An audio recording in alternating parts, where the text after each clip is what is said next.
Welcome to the MS&Me Radio Network, a division of the Multiple Sclerosis Global Support Network. The following program broadcast is an original creation by the broadcast entity. Discussion within the following broadcast should be used for informational purposes only and is not a substitute for professional medical advice or consultation. Before considering application of any broadcast content in the following program, please consult your healthcare provider. If you feel you are having a medical emergency, please contact your local health services for immediate assistance. MS&Me Media and the Multiple Sclerosis Global Support Network do not guarantee or warrant the accuracy of information in the broadcast to follow. The Multiple Sclerosis Global Support Network provisions broadcast services to program hosts. Information discussed in the broadcast does not necessarily reflect the views, opinions, or goals of the network and are solely those of the show broadcast host.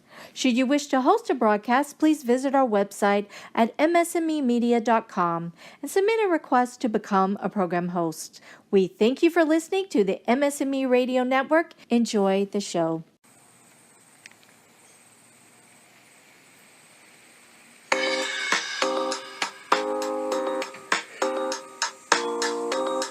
Hi, welcome. This is the fourth episode of A Couple Takes on MS. Hi, I'm Dan Digman. And I'm Jennifer Digman. Greetings to you today from sunny Mount Pleasant, Michigan. And it's great to have you with us again. We appreciate you taking the time to spend just about a half hour with us today. And today, what we want to talk about is, do you wear your MS? I mean, do you show the world that you have multiple sclerosis? And how this topic came about is, as I mentioned, it's sunny here today. In Michigan, it's not always beautiful, but right now we're about 80 degrees, the high 70s. And Dan and I put on t-shirts because it is warm and we're sitting outside talking to you. And putting on t-shirts, Dan's wearing a t-shirt for a Walk MS event, and I'm wearing an MS Walk event t-shirt, and it's like, without multiple sclerosis, our closets would be considerably smaller. And I think, what we're talking about is not just the clothing, but just in you as a person who's living with multiple sclerosis. Do you show the world that you have multiple sclerosis, and do you let them willingly know that you have it, or do you have like an invisible illness? And how do you deal with that? I think that I put this on because we always have a group of PT students here at Central Michigan University always do a fundraising walk for multiple sclerosis every year. I'm sorry. And I threw every week that would be that would be a big fundraising effort. Yes. But as I put it on, I'm just like, okay, that's cool. And then when Jennifer said, "Oh, get me a T-shirt, just a walk T-shirt," we were kind of looking. It's just like, we have, her T-shirt is from 2005. This is from 2017. From this year, and I'm just like, the world knows we have multiple sclerosis, and we don't hide it. But it's like, how do you deal with your multiple sclerosis beyond T-shirts? I have relapsing remitting MS, and for the most part, my disease is invisible. And I am not invisible. Because I've told you before, I am in a wheelchair and I haven't walked on my own or walked at all for 15 years. So it's pretty apparent that something is wrong with my physical ability, and so you can't, Dan and I joke, the grass is always greener on the other side. I wish sometimes that my disability was invisible, whereas he wishes his disability was visible. I think that's just where, there are days where you're struggling, and I think that's where, obviously, Jennifer's in a wheelchair, somebody can see, and so there's some sort of visual evidence that she has that I have a disability. And me, I work all day, and honestly, the other day I was walking across campus for an assignment, and coming back, I was tired. My feet get drained, and the fatigue that comes with that. Not to mention a little bit of warmer weather. And the end of the day, you're a little more tired. I was, and it was a challenge. And I honestly, I stood there and I'm like, I don't know if I can get back to the office without stopping. And I, honest to God, I stopped because I was stumbling. And I know, even for people who have multiple sclerosis, there's always the fear, conceivably it looks like you're drunk. I mean, as you're staggering or stumbling and walking slow, and obviously I'm on the job. I don't want people to start talking like that. So Yeah. I stopped and waited. And my father, love him, he always says, "Oh, Dan has it easy." Dan walks because to a 75-year-old man, as long as you can walk, you have it easy. Whereas I'm in a wheelchair, and besides, I'm his little girl. So my MS is quote unquote worse. Not that it's a contest, but Dan, the first time my dad saw Dan when he was tired, dragging his foot, he was like, "Oh, I get it now." And it's not, like I said, a contest, and my dad's absolutely supportive of Dan, but it's just that an invisible disability really isn't invisible all the time. And I think that's where, Jennifer talked about the grass always being greener. And I think that's where, for the days that I really wish somebody could see what it is I'm dealing with and fully understand, there's another part of me that says, thank God I can cover it up and nobody else knows. I think that's something that, and like the cat's out of the bag now if I say it, but it's like, there's times where I'm standing, talking with people at the office, and I have like a mystery, oh my gosh, I have to sit because I have to scratch something on my leg, or my shoe needs to be tied, because I don't know about you, but it's like, when I need to go to the bathroom, if I'm standing, it's a lot worse, whereas at least if I can sit, I can keep it under control. And so I think as I'm standing there talking, I'm like, I have to pee. And so I sit down, but it's just like, to the rest of the world, until I open my fat mouth on this one, but to the rest of the world, it's like, oh, Dan just has an itch. And it's just like, but no, those are realities that I'm covering up, and I don't want people to know. And that's another invisible side effect of this disease is bladder function. But for me, yes, I'm in a wheelchair and you can see, but that only scratches the surface of my disability. I remember a friend saying something about, well, you stand in the shower, right? And I'm like, no. I have a shower chair. I'm always in a chair unless I'm doing my standing frame for 30 minutes or something a day. I'm always sitting, and so when I take a shower, I am sitting. And Dan, being a caregiver, he has to help me with that. And those little aspects of the disease, visible or invisible, that, you have to consider. And sometimes I don't want people considering the reality of my life, and I'm sure you, with your MS, you feel the same way. It's like, I don't need you thinking about the small little things that go into my day, but I want you to cut me some slack. And I think if everyone would cut people slack, it would be a nicer, kinder world, but I'm sort of a Pollyanna like that.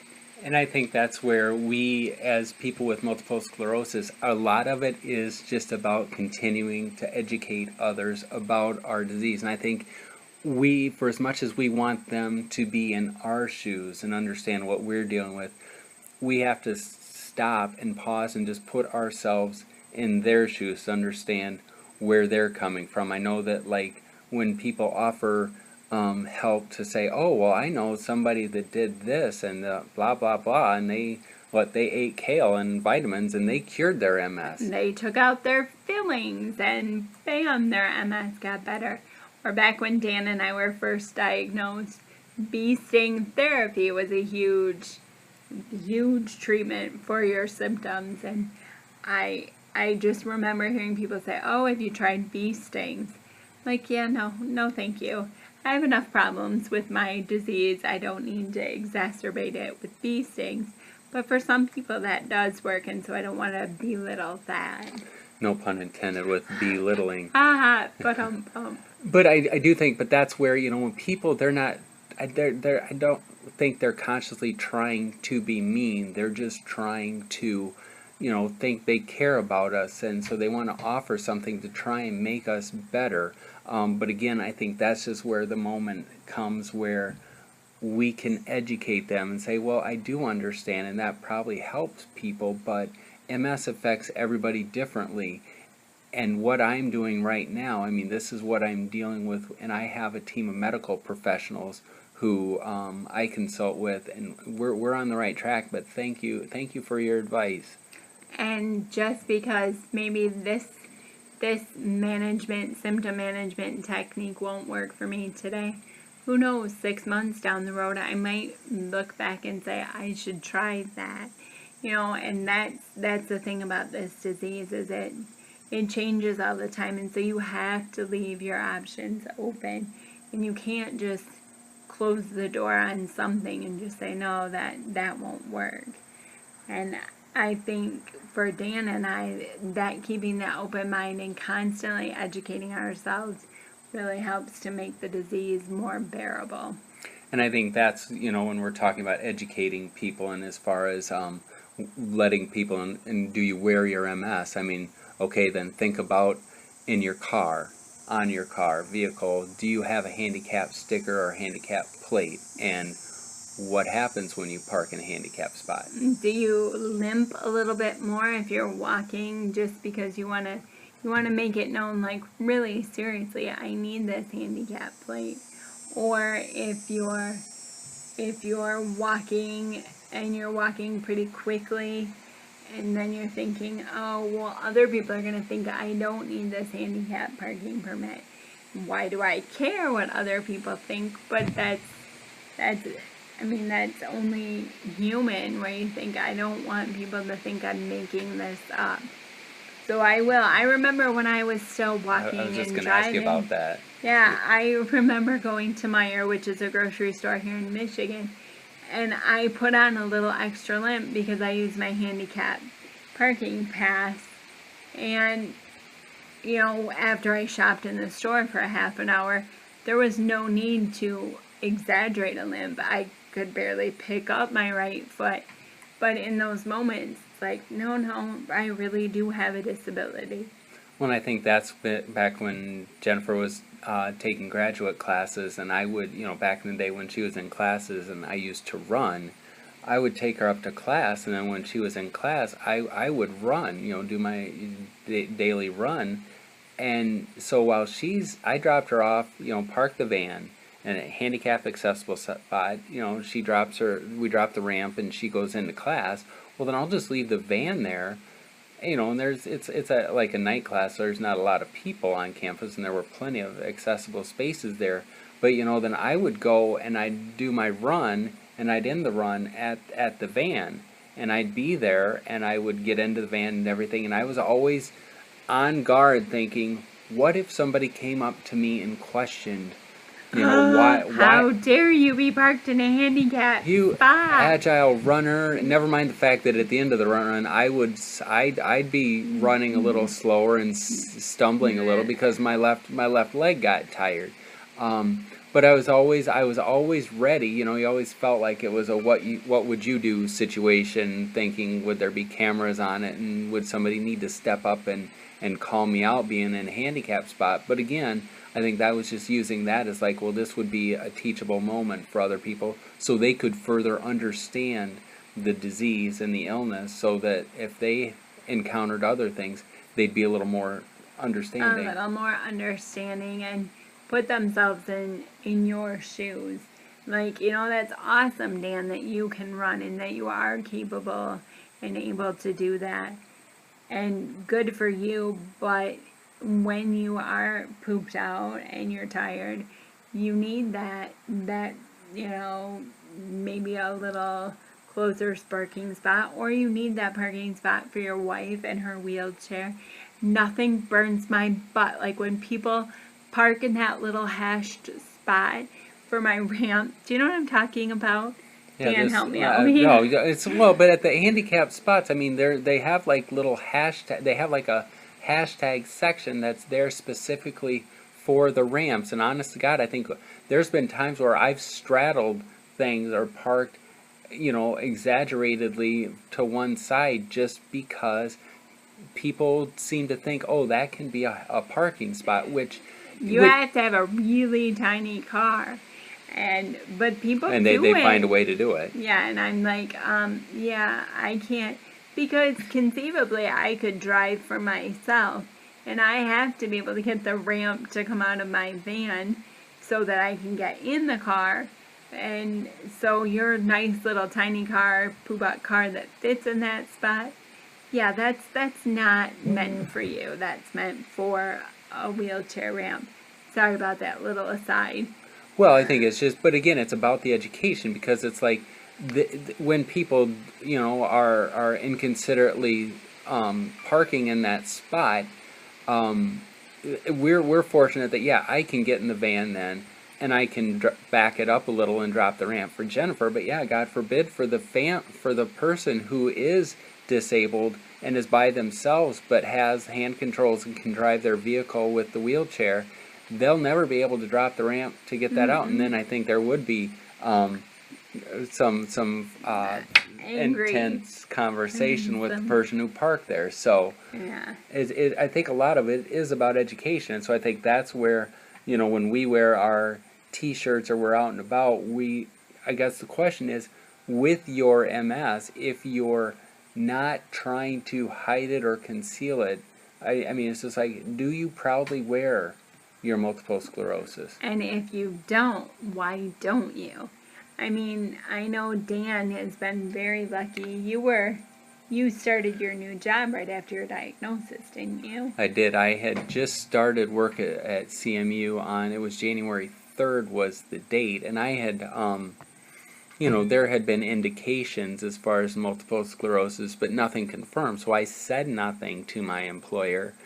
And then when I formally was diagnosed, it was on Valentine's Day. So about a month and a half later, after I started my new dream job at CMU, I was just like, I got home after being diagnosed. I'm like, I had no doubt, no question in my head that I was going to tell my employer, because for that month and a half, I was so worried and I did not know what was going to happen or how I was going to deal with this. Because, it's MS is new and you're trying to just come to terms with what this meant.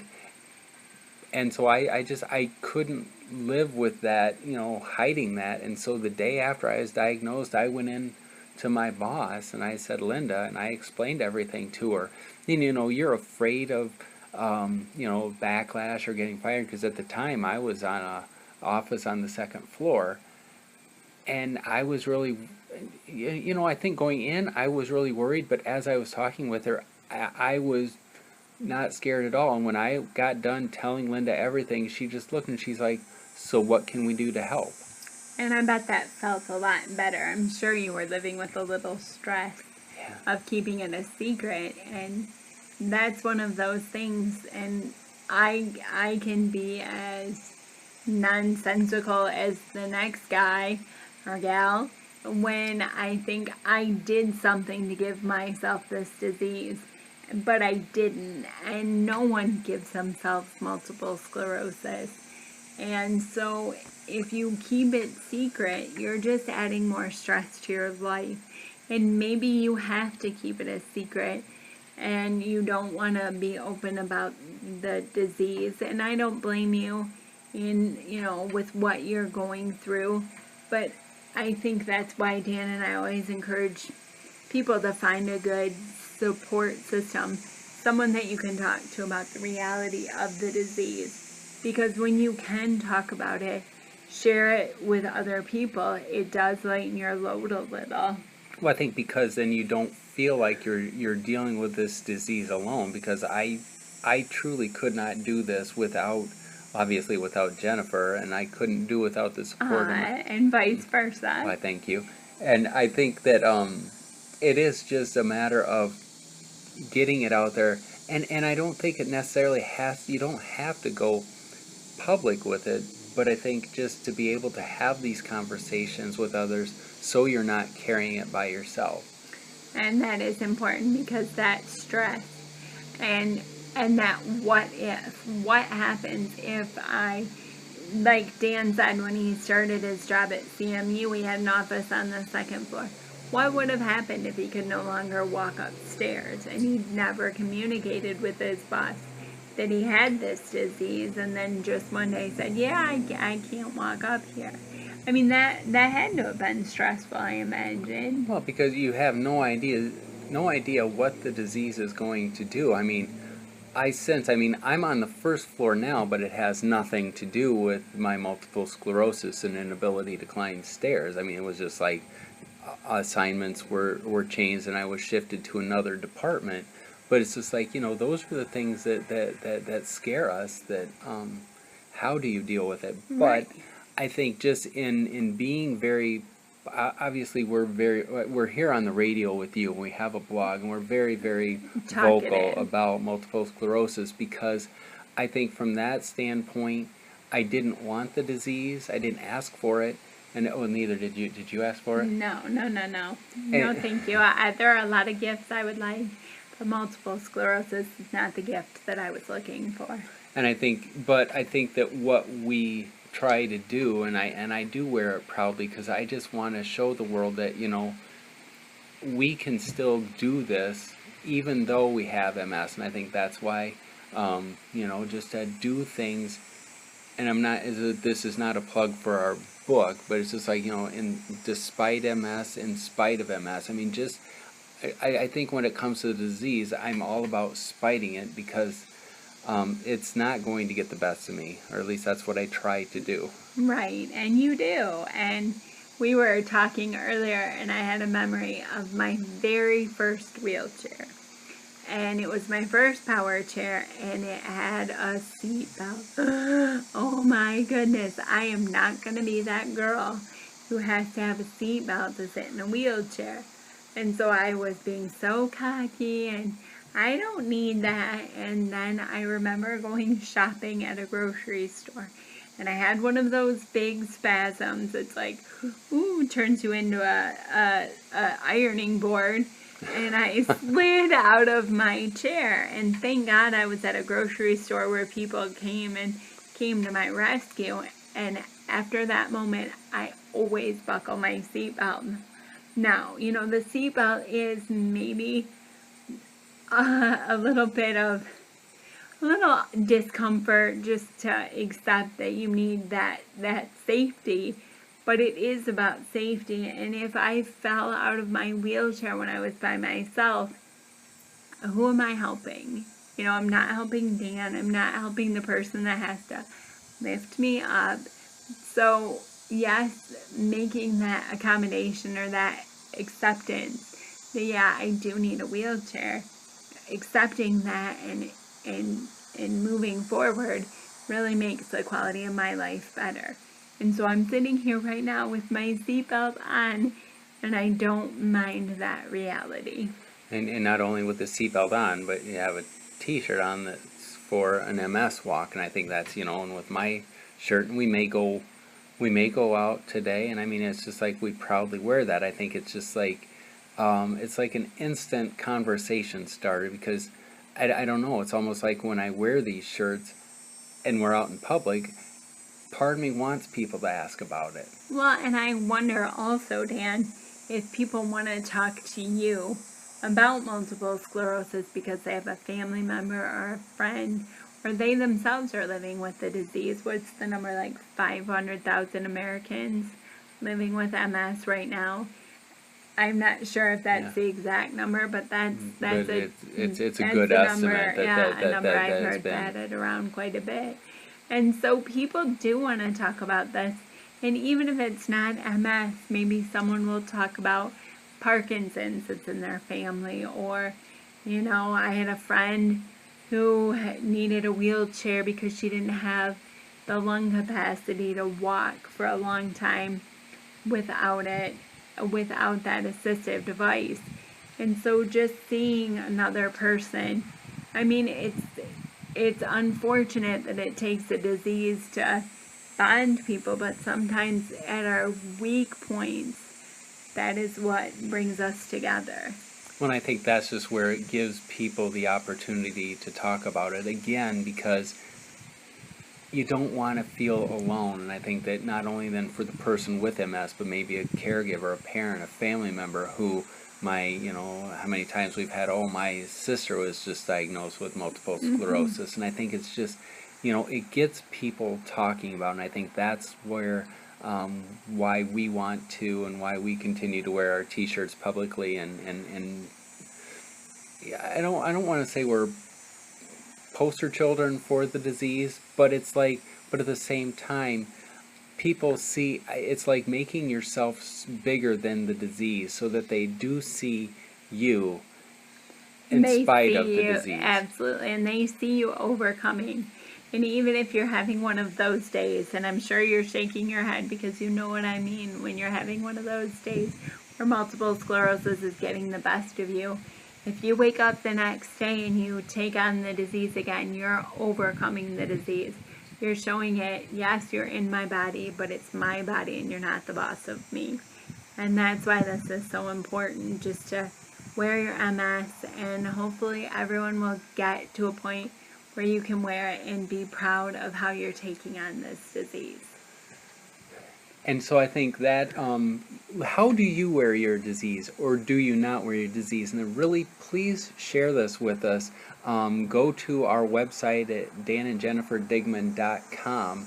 Send us an email. Let us know your thoughts, or look us up on Twitter, or we're on Facebook. The Twitter handle is DanJenDig. Just send us your thoughts, your information, like perspectives on what gets you through and whether or not you do wear your MS.